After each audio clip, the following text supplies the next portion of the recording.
ಸ್ವೀಕಾರ ಮಾಡಿದ್ರು ಸಿದ್ದರಾಮಯ್ಯ. ನೋಡಿ, ಅದಿನ್ನಾನು ಕೂಡ ಕ್ಯಾಬಿನೆಟಿಗೆ ಬಂದಿಲ್ಲ. ಬಂದಾಗ ಚರ್ಚೆ ಮಾಡಿ ನೋಡ್ತೀವಿ. ಬಿಜೆಪಿಗೆ ಏನಕ್ಕೆ ಅಷ್ಟ ಆತಂಕ ಇದೆ? ಅವರು ಜಾತಿ ಗಣತಿ ಮಾಡ್ಬೇಕಂದ್ರೆ ಫಸ್ಟ್ ಎಲ್ಲ ಬಿಜೆಪಿ ರೂಲ್ ಸ್ಟೇಟ್ಸ್ ನಲ್ಲಿ ಮಾಡಿ, ಗುಜರಾತ್ ಅಲ್ಲಿ ಮಾಡಿ, MP ನಲ್ಲಿ ಮಾಡಿ, ಉತ್ತರ ಪ್ರದೇಶನಲ್ಲಿ ಮಾಡಿ, ದೇಶಾದ್ಯಂತ ಮಾಡಿ, ಜಿತ್ನಿ ಆಬಾದಿ ಉತ್ನಾ ಹಕ್ ಅಂದ್ಬಿಟ್ಟು ಏನು ಸ್ಲೋಗನ್ಗಳಿಗೆ ಅವರು ಕೂಡ ಬೆಂಬಲಿಸ್ತಾ ಇದ್ದಾರೆ. ಒಳ್ಳೇದೇ. ಫಸ್ಟ್ ಅಲ್ಲಿ ಮಾಡ್ಬಿಟ್ಟು ನಮ್ಗೆ ಉಪದೇಶ ಮಾಡಕ್ ಹೇಳಿ.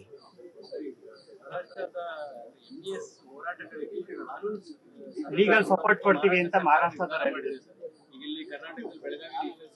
ನೋಡಿ, ಅವರ ಸಂಘಟನೆಗಳಿಗೆ ಅವ್ರೇನ್ ಸಪೋರ್ಟ್ ಮಾಡ್ಬೇಕು ಅವ್ರು ಮಾಡ್ಕೊಳ್ಳಿ. ಅದೇ ನಮ್ದು ಲೋಕಲ್ ಸ್ಟ್ಯಾಂಡೇ ಇಲ್ಲ ಅದಕ್ಕೆ.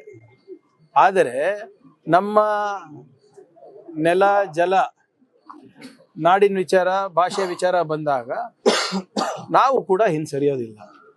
ಅವ್ರೇನ್ ಮಾಡ್ಬೇಕೋ ಮಾಡ್ಲಿ. ಅವ್ರ MESಗಾನ ಬ್ಯಾಕ್ ಮಾಡ್ಲಿ, ಬೇರೆ ಏನಾದಕ್ಕಾನ ಬ್ಯಾಕ್ ಮಾಡ್ಲಿ. ಆದ್ರೆ ಮಹಾರಾಷ್ಟ್ರ ಅವ್ರು ಇರ್ಬೋದು, ಗೋವಾದವ್ರು ಇರ್ಬೋದು, ಕೇರಳ ಇರ್ಬೋದು, ತಮಿಳ್ನಾಡು ಇರ್ಬೋದು, ಆಂಧ್ರ ಇರ್ಬೋದು, ಏನೇ ಗಡಿ ವಿಚಾರ ಇದ್ರು ಅಲ್ಟಿಮೇಟ್ಲಿ ಕಾನೂನಾತ್ಮಕವಾಗಿ ಹೋರಾಟ ಮಾಡ್ಬೇಕಲ್ಲ. ಯಾರೋ ಒಬ್ರು ಸಂಘಟನೆ ಹೇಳ್ತಾರೆ, ಒಬ್ರು ಮುಖ್ಯಮಂತ್ರಿ ಹೇಳ್ತಾರೆ, ಮಂತ್ರಿ ಹೇಳ್ತಾರೆ ಅಂದ ತಕ್ಷಣನೇ ನಾವು ಹೆಂಗ್ ಬೇಕಂಗೆ ಅಡ್ಡ-ತಿಡ್ಡ ಗೆರೆಗಳನ್ನ ಇಳಿಯಕ್ ಆಗೋದಿಲ್ಲ.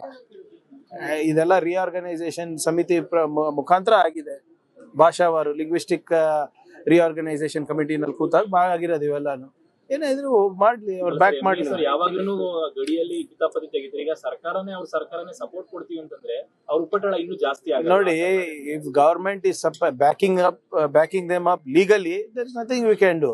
ಬಟ್ ಯಾವುದೇ ಬೇರೆ ರೀತಿಯಾಗಿ ಅವರಿಗೆ ಬ್ಯಾಕ್ ಮಾಡೋದಾಗ್ಲಿ ಅಥವಾ ಇಲ್ಲಿ ಬಂದು ಘರ್ಷಣೆಗೆ ಅವಕಾಶ ಮಾಡಿಕೊಡೋದಾಗ್ಲಿ ಅದು ಮಾಡಬಾರ್ದು. ಅದಕ್ಕೆ ಮಾಡಕ್ಕೆ ನಮ್ಮ ಕಡೆನೂ ನಾವು ಅವಕಾಶ ಮಾಡಿಕೊಡೋದಿಲ್ಲ. ಇದು ವಾರ್ನಿಂಗ್ ಅನ್ನ ತಿಳ್ಕೊಳ್ಳಿ ಅಥವಾ ಕಿವಿ ಮಾತಂತ ತಿಳ್ಕೊಳ್ಳಿ. ನಮ್ಮ ರಾಜ್ಯದಲ್ಲಿ ಬಂದು ನೀವು ಪುಂಡಾಟಿಕೆ ಮಾಡೋದು, ಬೇರೆ ಬೇರೆ ರೀತಿಯಾಗಿ ಹೋರಾಟ ಮಾಡೋದು, ಘರ್ಷಣೆಗಳಿಗೆ ಆಸ್ಪದ ಮಾಡಿಕೊಡೋದು ನಾವು ಅಲೋ ಮಾಡೋದಿಲ್ಲ. ನೀವು ಮಾಡಿ, ಕಾನೂನು ಹೋರಾಟ ಮಾಡಿ, ನಿಮ್ಮ ಬೇಡಿಕೆ ಏನಿದೆ ಪ್ರಸ್ತಾಪ ಮಾಡಿ, whatever is within legal ambit ಮಾಡಿ, ನಮಗೇನು ತಕರಾರಿಲ್ಲ. ನಾವು ಕೂಡ ಮಾಡ್ತೀವಿ. ಹಾಗಂತ ನೀವು ಎಲ್ಲದಕ್ಕೂ ಸಪೋರ್ಟ್ ಮಾಡೋದು as a government is not acceptable. And I am sure Maharashtra ಸರ್ಕಾರದಲ್ಲಿ ಅಷ್ಟು ಪ್ರಬುದ್ಧತೆ, ಅಷ್ಟು ಪ್ರಜ್ಞೆ ಇದೆ ಅಂತ ನಾನು ಭಾವಿಸ್ತಾ ಇದ್ದೀನಿ. ಅಶೋಕ್ ಅವರು ಪತ್ರ ಬರೆದಿದ್ದಾರೆ, ರೈತರ ಸಾಲ ಮನ್ನಾ ಮಾಡಿ 50,000 ಎಷ್ಟು ಸಾಲ ಇದೆ 50,000 ಕೆಳಗಡೆ ಇರೋರಿಗೆ ಮಾಡಕ್ ಹೇಳಿ.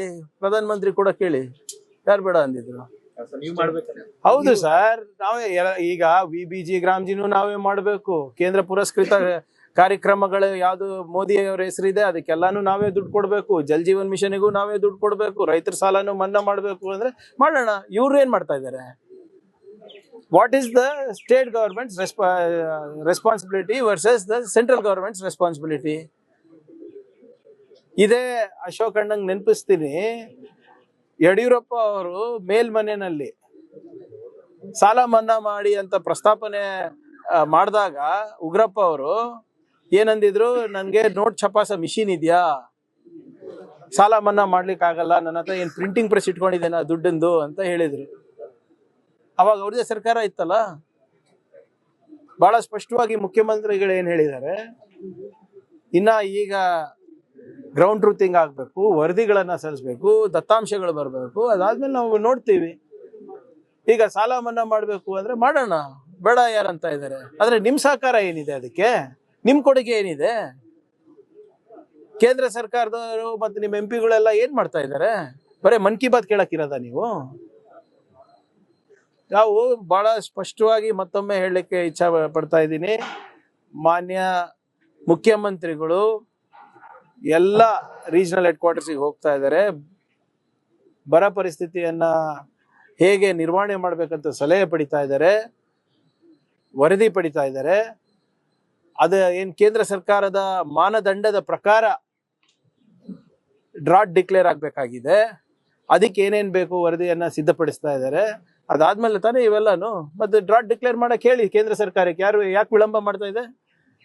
ನಮಗ ಪ್ರವಚನ ನೀಡೋದ್ ಬಿಟ್ಟು ಅಶೋಕ್ ಅವ್ರು ಇರ್ಬೋದು, ವಿಜೇಂದ್ರ ಅವ್ರು ಇರ್ಬೋದು, ಕೇಂದ್ರ ಸರ್ಕಾರಕ್ಕೆ ಪತ್ರ ಬರೀಲಿ. ಮಾನವೀಯತೆ ದೃಷ್ಟಿಯಿಂದ ತುರ್ತಾಗಿ ನೀವು ನಿಯಮಗಳನ್ನ ಸರಳೀಕರಣ ಮಾಡಿ, ಸಡಲ್ಗೊಳಿಸಿ ಬರೋದು ಡಿಕ್ಲೇರ್ ಮಾಡಕ್ ಹೇಳಿ. Sir, after the NEET exam, Rahul Gandhi attack on the net. Sir ನಿನ್ನೆ ಕೆಲವೊಂದು ಜನ ಶಾಸಕರು ಡಿನ್ನರ್ ಮೀಟಿಂಗ್ ಮಾಡಿದ್ದಾರೆ. ಕ್ಯಾಬಿನೆಟ್ ಎಕ್ಸ್ಪಾನ್ಷನ್ ಆಗೋ ಸಂದರ್ಭದಲ್ಲೇನೆ ಒಕ್ಕಲಿಗ ನಾಯಕರು ಅಷ್ಟು ಜನ ನಿನ್ನೆ ಡಿನ್ನರ್ ಸೇರಿದ್ದಾರೆ. ಈಗ ಸೇರ್ಬಾರ್ದಂತ ಏನಪ್ಪ, ಊಟ ಮಾಡಕ್ಕೂ ನಿರ್ಬಂಧ ಇದೆ ಅಲ್ರಿ ನಿಮ್ದು. ಈಗ ನಾವು ಒಂದಿಬ್ರು ಮೂರು ಜನ ಕಾಫಿ ಕುಡಿಯಕ್ ಹೋದ್ರು ಅದನ್ನು ನೀವು ಸಂಘಟಿತರಾಗ್ತಾ ಇದ್ದಾರೆ ಹೈಕಮಾಂಡ್ ವಿರುದ್ಧ ಅಂತ ನೀವು ಬ್ರೇಕಿಂಗ್ ಹಾಕ್ಬಿಟ್ರೆ ನಾ ಏನ್ ಮಾಡ್ಲಿ. ಮೊನ್ನೆ ಡೆಲ್ಲಿಗೆ ಹೋಗಿದ್ದೆ ನಾನು, ಮನೆಗೆ ಹೋಗಿದ್ದೆ, ಅಂದ್ರೆ ಖರ್ಗೆ ಸಾಹೇಬ್ರ ಮನೆಗೆ ಡೆಲ್ಲಿನಲ್ಲಿ. ಬ್ರೇಕಿಂಗ್ ನ್ಯೂಸು, ಪ್ರಿಯಾಂಕರ್ಗೆ AICC ಅಧ್ಯಕ್ಷರ ಮನೆಗೆ ಹೋಗ್ತಾ ಇದ್ದಾರೆ ಅಂತ. ಈಗ ಇರೋದು ಅಲ್ಲೇ ಅಲ್ವಾ, ಈಗ ನಾನು ಏನ್ ಮಾಡಕ್ಕಾಗ್ತದೆ ಹಿಂಗೆಲ್ಲ ನೀವು. ಇಲ್ಲ, ಅದೇ ಹೇಳ್ತಾ ಇರೋದು, ಅದು ಬ್ರೇಕಿಂಗು. ಎಲ್ಲಿ ನಿಮ್ಮ ಇವರೇ ಏನಿದವ್ರೆ ಹಾಕಿದ್ದು ಏನ, ಅದು ಹಿಂದಿ ಇಂಗ್ಲಿಷ್ ನಲ್ಲೆಲ್ಲ ಬ್ರೇಕಿಂಗ್. ಪ್ರಿಯಾಂಕರ್ಗೆ visits mister Mallikarjun Kharge house ಅಂತೆ. ಅರೆ ನಮ್ ತಂದೆ ಅವರೇ ಇದಾರೆ, ಅವ್ರು ನಮ್ಮ ಮನೆಗೆ ಅಲ್ಲೇ ಇರೋದು ನಾನು ವಾಸ. Based on the position, sir. That news is based on position. The position you are taking. ನೋಡಿ ನೋಡಿ, ಬಹಳ ಸ್ಪಷ್ಟವಾಗಿ ಇದ್ರದ್ದು ಕೂಡ ಮಾನ್ಯ ಮುಖ್ಯಮಂತ್ರಿಗಳು ಹೇಳಿದ್ದಾರೆ.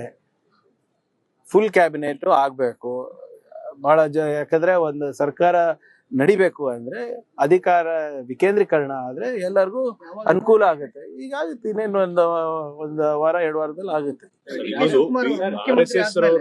ಕೆಂಪೇಗೌಡ ಜಯಂತಿ ದಿನ 15 ಲಕ್ಷ ಗಿಡಗಳನ್ನು ನೆಟ್ಟಿದ್ದು ರಾಷ್ಟ್ರ ಮಟ್ಟದಲ್ಲಿ ಒಂದು ಪ್ರಚಾರ ಆಯ್ತು ಸರ್. ಆದ್ರೆ 12 ದಿನದಾಗ ಎಲ್ಲ ಗಿಡಗಳು ಹೋಗ್ಬಿಟ್ಟಿದೆ ಸರ್.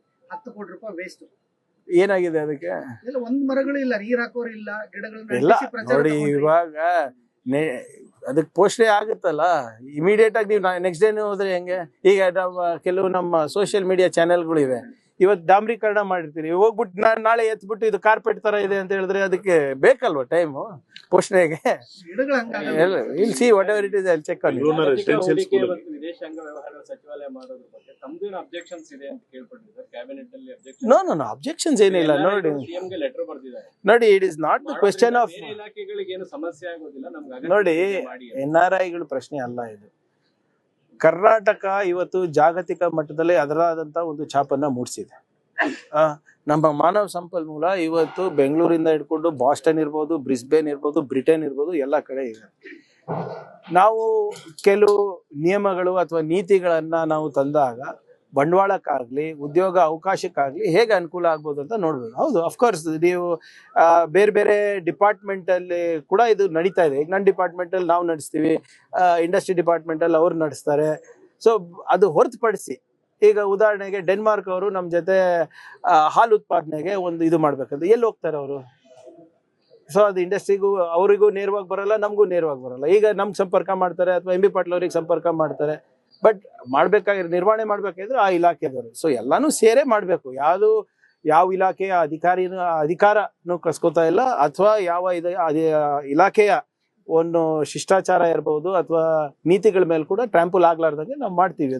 ಒಂದು ಉತ್ತಮವಾದಂತ ಇಲಾಖೆ ಬೇಕಾಗಿದೆ ಇದಕ್ಕೆ. ಯಾಕಂದ್ರೆ ಇವಾಗ ಮುಂಚೆ ತರ ಜಾಗ್ರಫಿಕಲ್ ಬೌಂಡ್ರೀಸ್ ಏನಿಲ್ಲ. ಇವಾಗ ಬಂಡವಾಳ ಇರ್ಬೋದು, ಮಾಹಿತಿ ಇರ್ಬೋದು, ಅಥವಾ ತಂತ್ರಜ್ಞಾನ ಇರ್ಬೋದು, ಅಥವಾ ಎಜುಕೇಶನ್ಗೆ ಇರ್ಬೋದು. ಸೊ ಒಂದು ವ್ಯವಸ್ಥಿತ, ಅದು ಯಾರೇ ಇರಲಿ, ಈಗ ಸರ್ಕಾರ ನಮ್ದಿದೆ, ನಾನು ಅವ್ರ ಜೊತೆ ಸಂಪರ್ಕ ಇಟ್ಕೊಂಡಿದ್ದೀನಿ ಬೇರೆ ಬೇರೆ ರಾಯಭಾರಿಗಳ ಜೊತೆ. ಆದ್ರೆ ನಾನು ಹೋದ್ಮೇಲೆ ಏನಾಗುತ್ತೆ, ಬೇರೆ ಸರ್ಕಾರ ಬಂದಾಗ ಇದು